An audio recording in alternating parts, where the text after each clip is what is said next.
이 시간 우리에게 주시는 하나님의 말씀은 신약성경 사도행전 17장 1절에서 9절까지 말씀입니다. 사도행전 17장 1절에서 9절까지 말씀을 받들어 읽겠습니다. 그들이 암비볼리와 아볼로니아로 다녀가 데살로니가에 이르니 거기 유대인의 회당이 있는지라 바울이 자기의 관례대로 그들에게로 들어가서 새 안식일에 성경을 가지고 강론하며 뜻을 풀어 그리스도가 해를 받고 죽은 자 가운데서 다시 살아나야 할 것을 증언하고 이르되 내가 너희에게 전하는 이 예수가 곧 그리스도라 하니 그 중에 어떤 사람 곧 경건한 헬라인의 큰 무리와 적지 않은 귀부인도 권함을 받고 바울과 실라를 따르나 그러나 유대인들은 시기하여 저자의 어떤 불량한 사람들을 데리고 때를 지어 성을 소동하게 하여 야손의 집에 침입하여 그들을 백성에게 끌어내려고 찾았으나 발견하지 못하매 야손과 몇 형제들을 끌고 읍장들 앞에 가서 소리 질러 이르되 천하를 어지럽게 하던 이 사람들이 여기도 이르매 야손이 그들을 맞아 들였도다.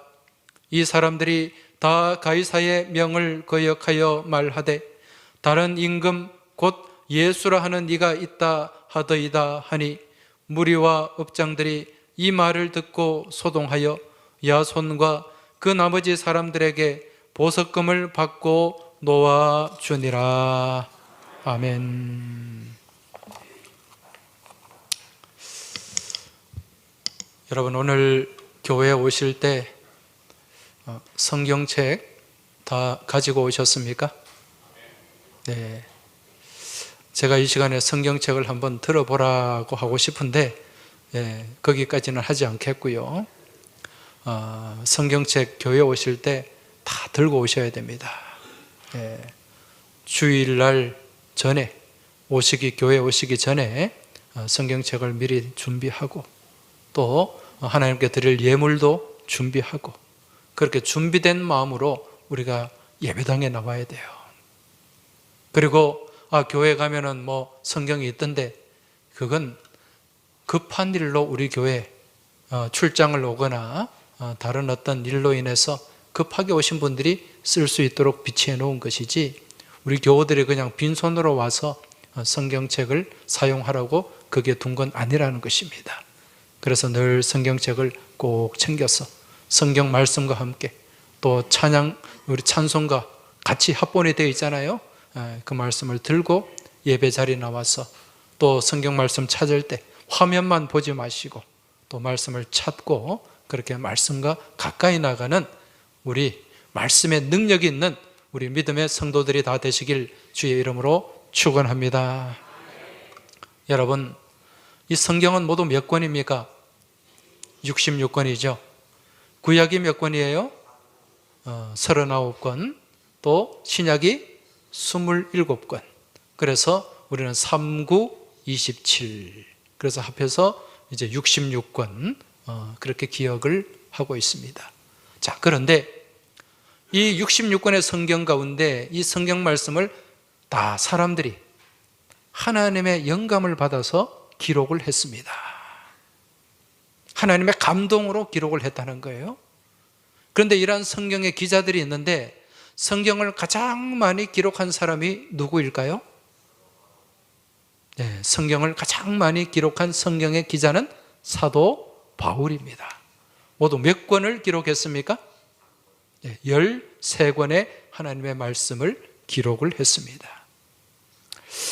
자, 이 사도 바울이 이렇게 많은 성경을 기록하고 또 1차, 2차, 3차에 걸쳐서 전도여행을 하면서 아시아와 유럽 곳곳에 또 하나님의 복음을 증거했는데 원래 처음에 이 바울은 어떤 사람이었죠? 예수를 증거하는 사람이 아니라 그 복음을 핍박하는 사람이었어요. 핍박해도 이만저만 핍박한 사람이 아니었습니다. 원래 이 바울의 본명이 뭡니까? 사울이죠. 이 사울이라고 하는 인물은 철저한 유대교 신봉주의자였습니다. 그래서 그 당시에 나사렛 이단이라고 불리는 이 기독교인들을 잡아들이고 투옥하고 때로는 사형시키기 위해서 혈안이 되어 있던 사람이에요. 그래서 온 지역을 다니면서 그렇게 잡아들이는데 최선을 다하는 삶을 살았습니다. 그런데 어느 날 이제 예수님이 십자가에 돌아가시고 난 이후에 한 3, 4년 정도 지났을 무렵에 이 사울이라고 하는 사람이 또 이 예수 믿는 사람들 잡아들이기 위해서 이 다메섹이라고 하는 이 이스라엘 북쪽에 있는 도시죠. 거기를 향해서 열심히 가고 있는데 그 가는 길에 누구를 만났습니까? 부활하신 예수님을 만나게 돼요. 음성을 듣게 됩니다. 그때 부활하신 예수님이 사울아, 사울아, 내가 왜 나를 박해하느냐? 왜 나를 핍박하느냐? 그런 말씀을 하셨고 그 말씀이 사울의 귀에 꽉 박혔습니다. 그리고 그 자리에서 꼬꾸라졌어요. 이 부활하신 예수님을 그 다메섹 도상에서 만난 이 사울이 완전히 바뀌어 버렸어요. 180도 변화가 되었다는 거죠. 그래서 그 이후부터 복음을 핍박하는 삶에서 복음을 증거하는 삶으로 바뀌게 됩니다. 그리고 이름도 바뀌어요. 사울이라는 이름에서 무슨 이름으로? 바울이라는 이름으로. 사울이라고 하는 이름은 이 샬, 히브리어 샬 그런 의미인데 이 말이 요구한다는 거예요. 요청한다. 그런데 바울, 이 바울은 파울로스, 이 라틴어에서 기인한 헬라어입니다. 이 파울로스 무슨 뜻인가? 작은 자라는 뜻이에요. 낮은 자. 우리 부활하신 예수님을 만나기 전에는 늘 요구하고 요청하는 그런 삶이었는데 부활하신 주님을 만나고 난 이후에는 어떻습니까? 가장 낮은 곳에 가장 작은 자의 그런 삶을 살게 되었다는 것입니다. 여러분, 이제 이 바울이요 예수님을 만난 이후에 복음을 증거하는 삶을 살게 되는데 1차, 2차, 3차에 걸쳐서 하나님의 말씀을 이제 전하는 전도 여행을 하게 됩니다. 그 전도 여행 기간이 주후 47년에서 주후 58년, 약 11년 동안 그 기간이 진행이 됩니다. 이 기간 동안 얼마나 많은 거리를 다녔냐면은 11,000km, 1차, 2차, 3차를 합쳐서 11,000km 가량 그렇게 먼 거리를 다니면서 복음을 증거했어요. 여러분 11,000km면은요 서울과 부산을 30번 왔다 갔다 할 수 있는 그런 엄청난 거리입니다. 그 당시 교통도 발달하지 않았고 대부분 걸어가든지 아니면 배를 타고 가든지 그렇게 가야 하는 먼 길인데 그 먼 길을 다니면서 목숨 걸고 하나님 복음을 증거하는 삶을 살았다는 거죠. 오늘 우리가 읽은 사도행전 17장 말씀, 이 17장의 말씀 또한 바울이 선교 여행 가운데 있었던 사건을 다루고 있어요. 지금 이때는 몇 차 선교 여행인가? 2차 선교 여행. 2차 선교 여행은 주후 49년에서 52년까지 진행이 되었는데 이때 이 바울이 어디로 가는가? 유럽으로 가게 됩니다. 1차 전도 여행을 할 때는요 주로 소아시아, 이 아시아 지역에서 복음을 증거했고 이제 2차 전도 여행 때는 유럽으로 가게 되는데 그 유럽에 있는 데살로니가라고 하는 지역에서 있었던 그 사건을 오늘 본문에 다루고 있습니다. 여러분, 이 데살로니가라고 하는 지역은 어떤 지역인가? 이 지역은요, 알렉산더 대왕 아시죠? 알렉산더 대제가 만든 도시예요.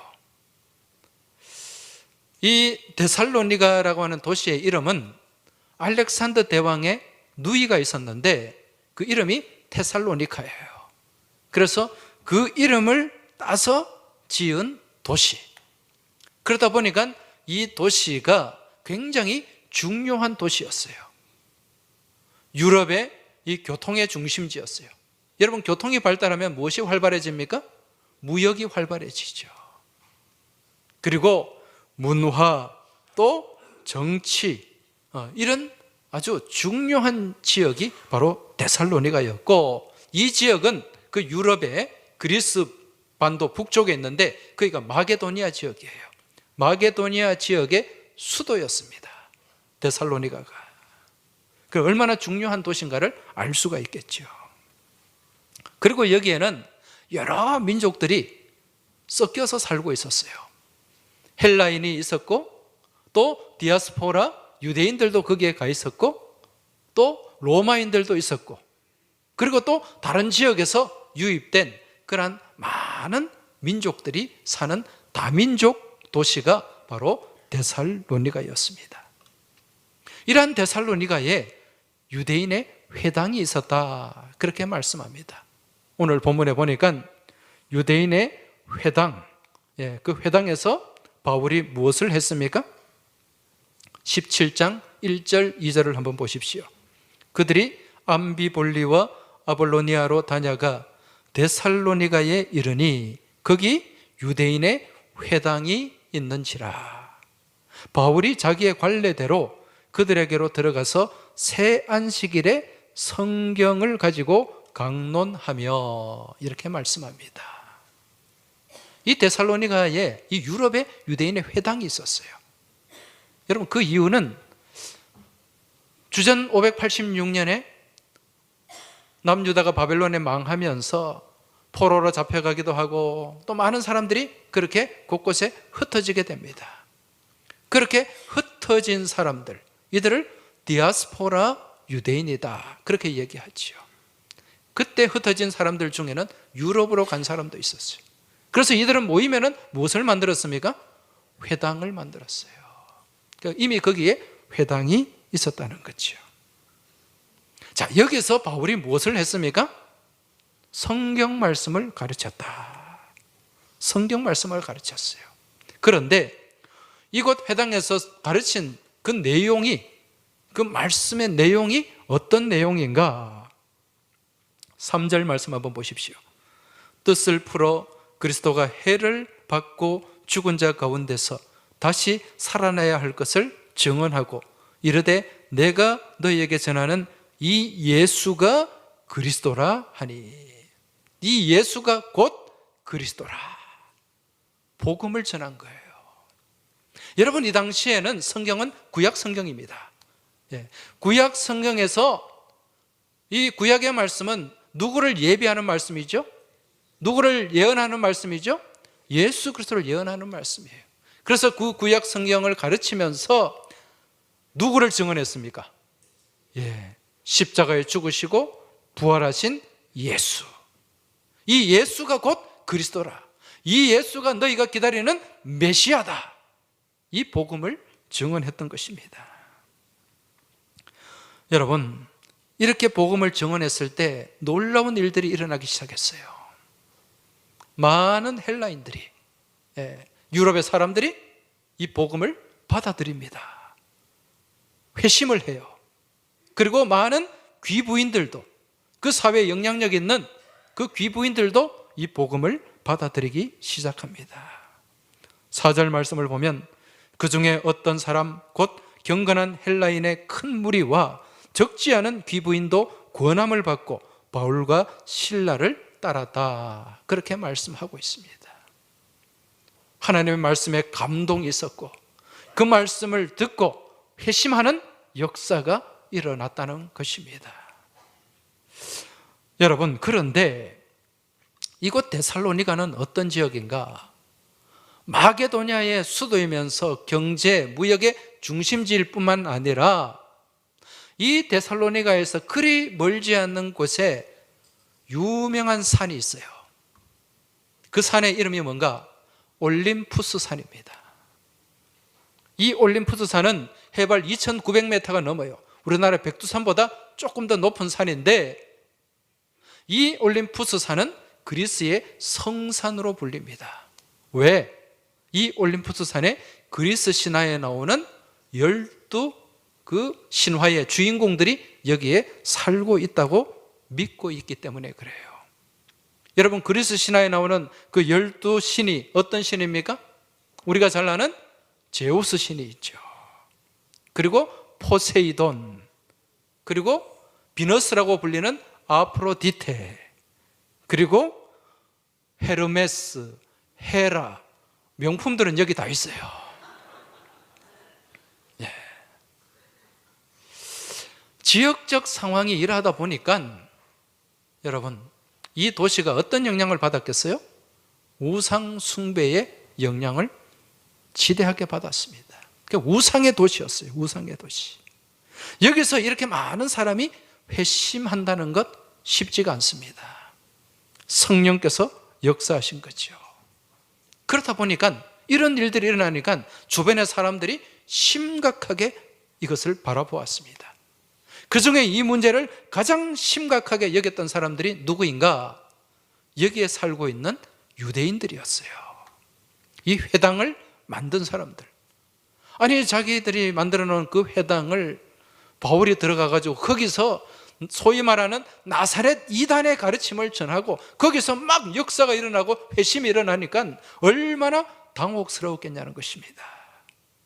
그래서 저자거리에 그 시장의 불량배들을 동원해가지고 바울과 실라를 잡으러 다녔습니다. 가보니까 없어요.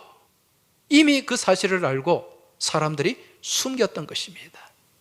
그러다가 안 되니까 누구의 집으로 갔습니까? 오늘 말씀해 보니까 누구의 집으로 갔다? 야손의 집으로 갔다. 이 야손이라고 하는 사람의 집으로 쳐들어갔어요.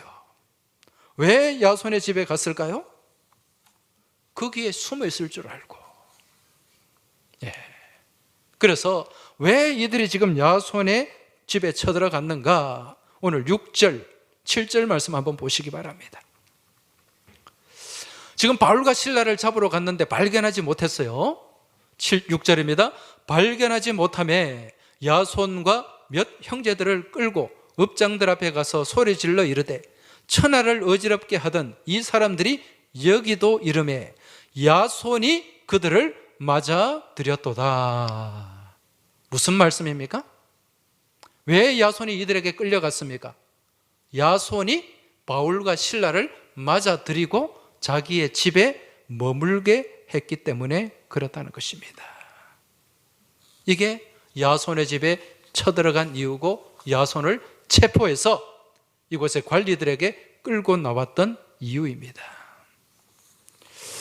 여러분, 이 야손이라고 하는 사람은요, 전혀 바울에 대한 일면식이 없는 사람이에요. 낯선 곳에서 온 이 바울과 실라를 이 야손이 자기 집에 묵게 했고 또 이들을 최선을 다해서 도와주었습니다. 그 결과 바울이 복음 사역을 할 수 있었다는 거죠. 여러분, 이 바울이라고 하는 사람은 원래 태생이 어디입니까? 유대인이고, 유대인인데 디아스포라 유대인이에요. 그래서 이 유대 땅에서 태어난 사람이 아니라 길리기아 다소라고 하는 지역에서 태어났어요. 거기서 태어나서 자라고 주로 활동했던 지역이 아시아 지역입니다.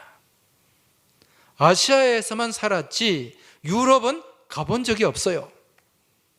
그래서 바울이 1차 전도 여행을 시작했을 때 주로 아시아 지역에서 복음을 전했다 그랬죠? 그리고 2차 전도 여행을 시작했을 때도 여전히 아시아 지역에서 복음을 전하고자 했어요. 그래서 바울이 가려고 생각했던 데가 어딘가? 이쪽 터키 북쪽에 있는 비두니아라고 하는 지역으로 가려고 마음을 먹고 거기를 향해 가려고 했어요. 이 비두니아는 어디냐면은 터키, 이 소아시아 터키, 지금 튀르키예죠, 그죠? 그 튀르키예 위쪽에 그 보면 흑해라는 바다가 있어요. 그 바다 밑에 있는 지역입니다. 여기에 가서 복음을 전하려고 했는데 그 길이 막히는 거예요. 자기 뜻대로 되지 않는 거예요. 그러면서 기도하는데 바울이 환상을 보게 됩니다. 무슨 환상을 보았습니까? 저기 유럽에 있는, 가본 적도 없는 그 유럽의 마게도니아 지역에 어떤 사람이 환상 가운데 오라고 막 손짓하는 그 환상을 보게 되었다는 거죠. 마게도니아로 건너와서 우리를 도우라, 그렇게 외치는 모습을 보게 됩니다. 바울은 깨달았습니다. 아, 이게 하나님의 뜻이구나. 그리고 그러한 하나님의 뜻 앞에 무엇을 접었습니까? 자기의 생각을 접었어요. 자기의 계획을 내려놓았어요.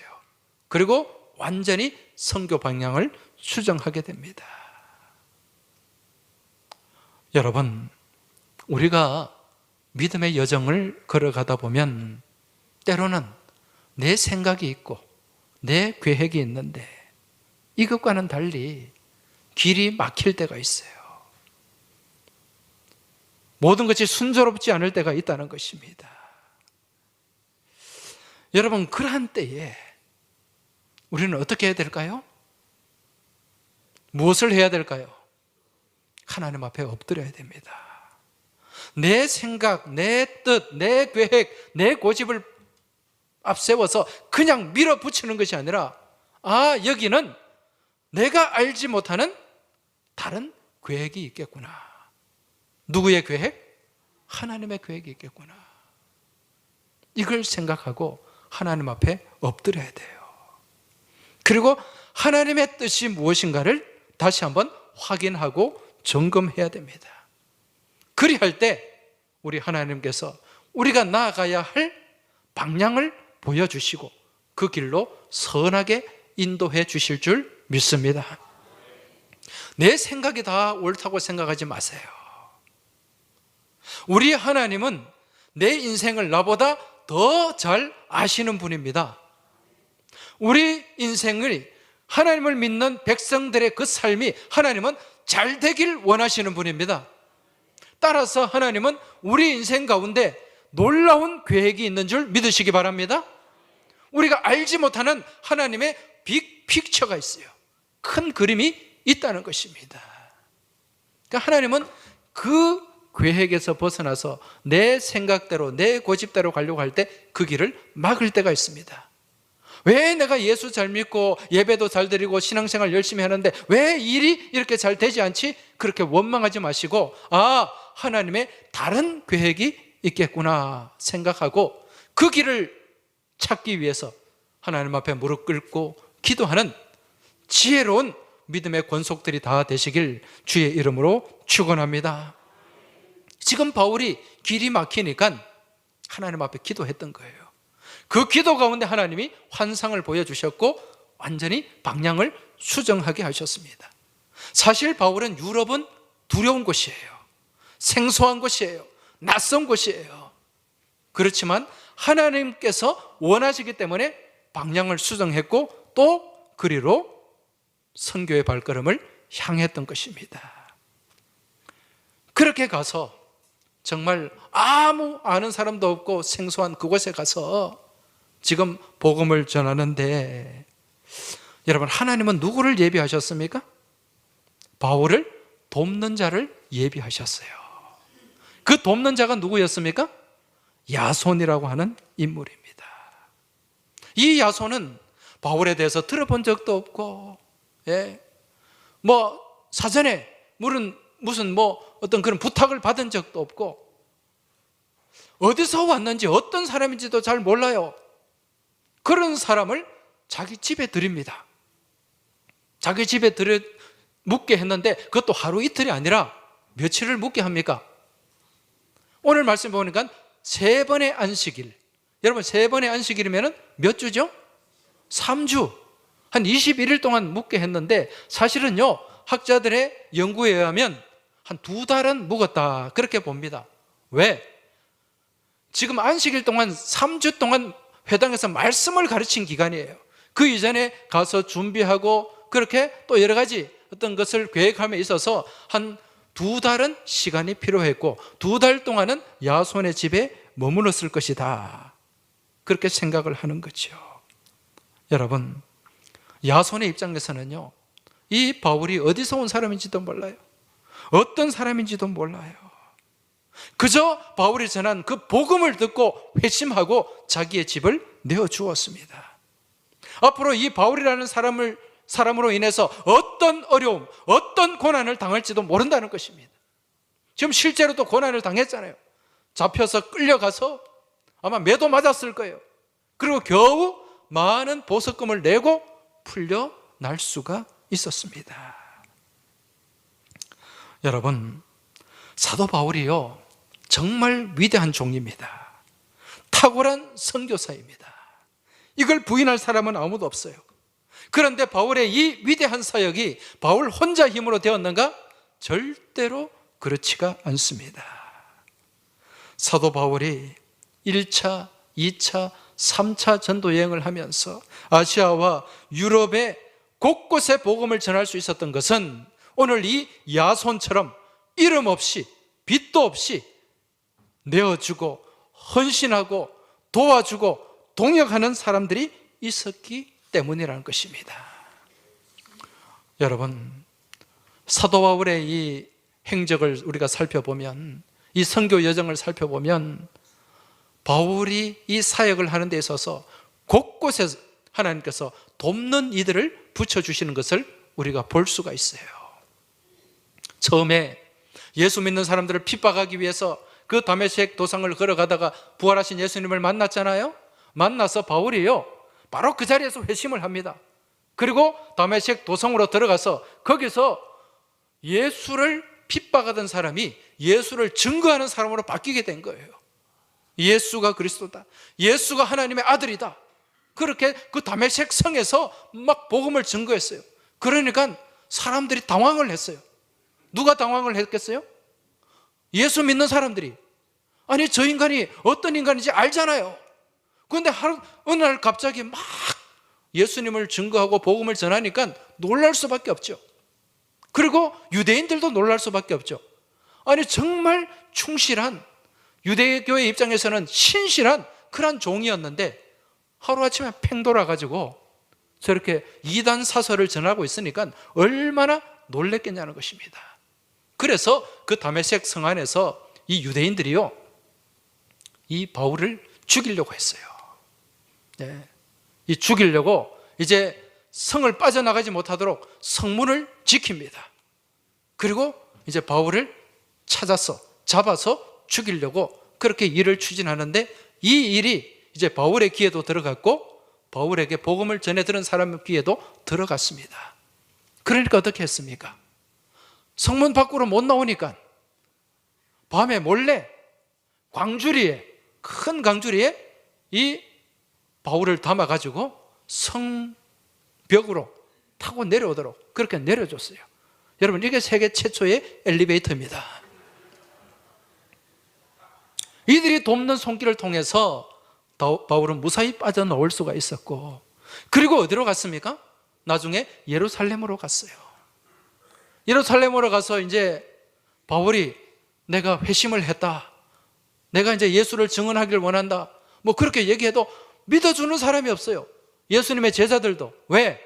이전에 바울의 행적을 너무도 잘 알기 때문에, 아주 잔혹하게 핍박하고 사람들을 죽였기 때문에 아무도 그의 말을 믿지 않았습니다. 그때 이때 나서가지고 이 바울을 예루살렘 그 공동체에 들어갈 수 있도록 사람들에게 설득하고 알려주고 소개해줬던 사람이 누굽니까? 바나바였어요. 바나바. 네. 그리고 이제 바울이 안디옥에서 이방의 선교사가 되어서 그렇게 복음을 전했지 않습니까? 여러분 잘 아시다시피 바울은 몸에 가시가 있어요. 육신에 질고가 있습니다. 몸이 약합니다. 눈도 안 좋아요. 이러한 바울 곁에서 끝까지 함께하면서 그를 도와주고 치료해줬던 의사가 있습니다. 그가 누굽니까? 누가죠. 그리고 바울과 함께 동역하면서 정말 똑똑하고 총명한 그런 부목사가 있었어요. 예, 바울의 제자 누구였습니까? 디모데였어요. 그리고 바울이 눈이 안 좋았잖아요. 예, 시력이 약해서 나중에 말씀을 기록하는데 어려움이 있었습니다.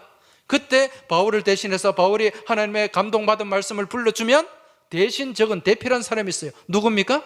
더디오라는 사람이에요. 그것뿐만 아니라 또 유럽으로 가니까 거기에 또 자주장사 루디아라는 여성 사업가를 붙여주셔서 거기에 교회 개척을 하게 하고 또 사역을 하게 했고, 고린도 교회에 가니까 또 아굴라와 브리스길라라는 그런 부부를 붙여주시고, 바울에게 또 실라라는 그러한 동역자도 붙여주시고, 아나니아, 베베 많은 사람들을 붙여주셨어요. 누가 한 겁니까? 바울이 한 겁니까? 아니에요. 누가 하셨어요? 하나님이 하신 겁니다. 여러분, 우리가 하나님 말씀 붙잡고 믿음으로 살아가면 우리 하나님은 맨 땅에 헤딩하게 하시는 분이 아님을 깨달으시기 바랍니다. 곳곳에 필요한 사람들을 붙여주셔요. 필요한 것들을 채워주십니다. 하나님 일, 하나님께 영광 돌리는 일만 하면 하나님은 우리 가운데 필요한 것들을 다 채워주시고 형통의 길로 이끌어주시는 분임을 깨달으시기 바랍니다. 바울도 이걸 잘 알고 있었어요. 지금까지 내가 1차, 2차, 3차에 걸쳐서 하나님 말씀을 전하고 증거했지만, 많은 교회들을 개척했지만, 그 일을 통해서 많은 예수 믿는 사람들이 나왔지만, 이건 내가 한 것이 아니다. 누가 한 것이다? 하나님이 하시고. 누구의 은혜다? 하나님의 은혜다. 그 고백을 고린도전서 15장 10절을 통해서 담아내고 있습니다. 말씀을 한번 보시기 바랍니다. 같이 한번 읽어보겠습니다. 그러나 나의 나된 것은 하나님의 은혜로 된 것이니 내게 주신 그의 은혜가 헛되지 아니하여 내가 모든 사도보다 더 많이 수고하였으나 내가 한 것이 아니요 오직 나와 함께 하신 하나님의 은혜로라. 할렐루야. 모든 것이 하나님의 은혜라는 거예요. 여러분, 지금 이 고백, 이 하나님의 은혜는 비단 사도 바울뿐만 아니라 오늘 우리가 살아가는 우리의 삶 또한 이 고백을 담아낼 수밖에 없는 그러한 삶이요 여정임을 깨달으시기 바랍니다. 여러분, 우리의 실존을 한번 돌아볼 때, 우리의 정말 우리의 모습을, 그 리얼한 모습을 우리가 한번 돌아볼 때 우리의 모습 어떻습니까? 부끄럽지 않습니까?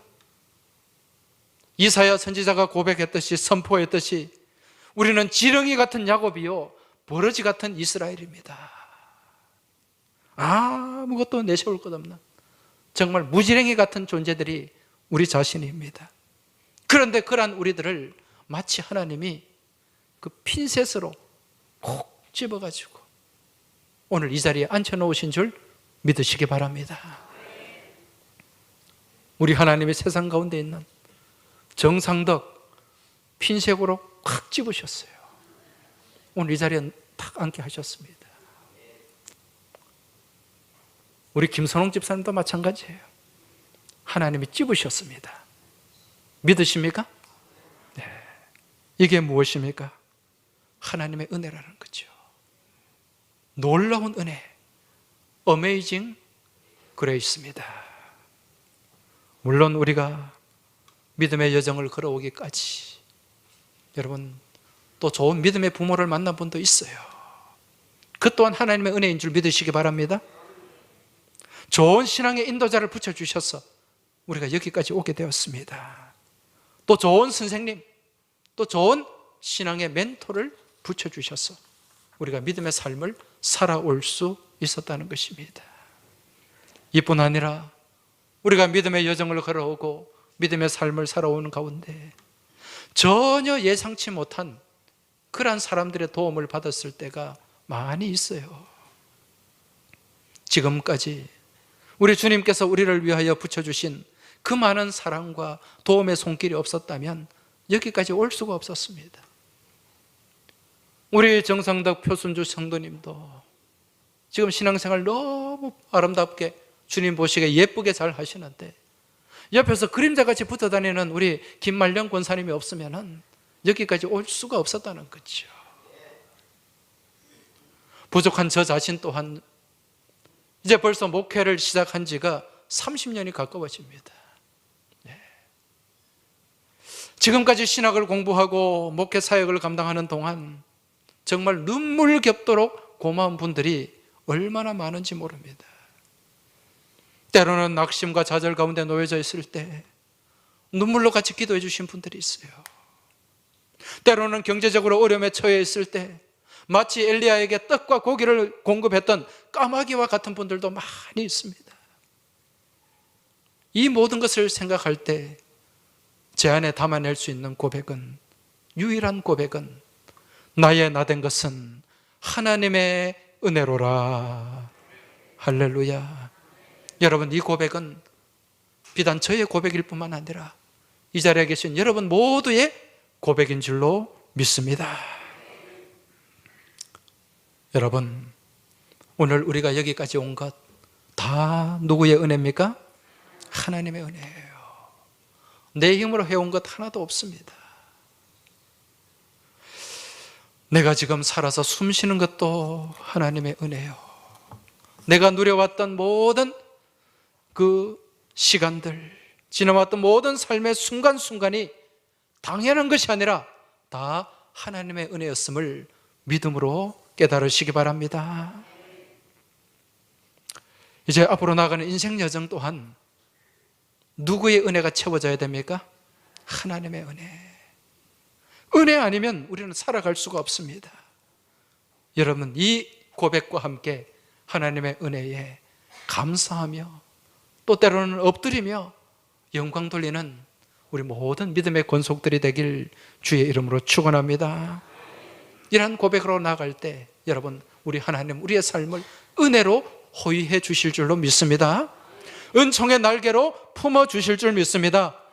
그리고 마지막 때 우리가 하나님 앞에 서게 되는 날 우리 모두는 이 고백과 함께 하나님 앞에 서야 될 줄로 믿습니다. 디모데후서 4장 18절 말씀 한번 보십시오. 바울이 이제 말년에 하나님 앞에 서기 전에 하나님 앞에 고백했던 믿음의 고백입니다. 이 고백을 우리 같이 한번 고백하도록 하겠습니다. 주께서 나를 모든 악한 일에서 건져내시고 또 그의 천국에 들어가도록 구원하시리니 그에게 영광이 세세 무궁토록 있을지어다. 아멘. 할렐루야. 여러분, 이 고백이 우리 인생의 최종 고백이 될 수 있길 주의 이름으로 축원합니다. 이제 이 고백과 함께 나의 나된 것은 하나님의 은혜입니다 라는 믿음의 고백을 담아서 이 시간 우리 같이 찬송하며 나아가겠습니다.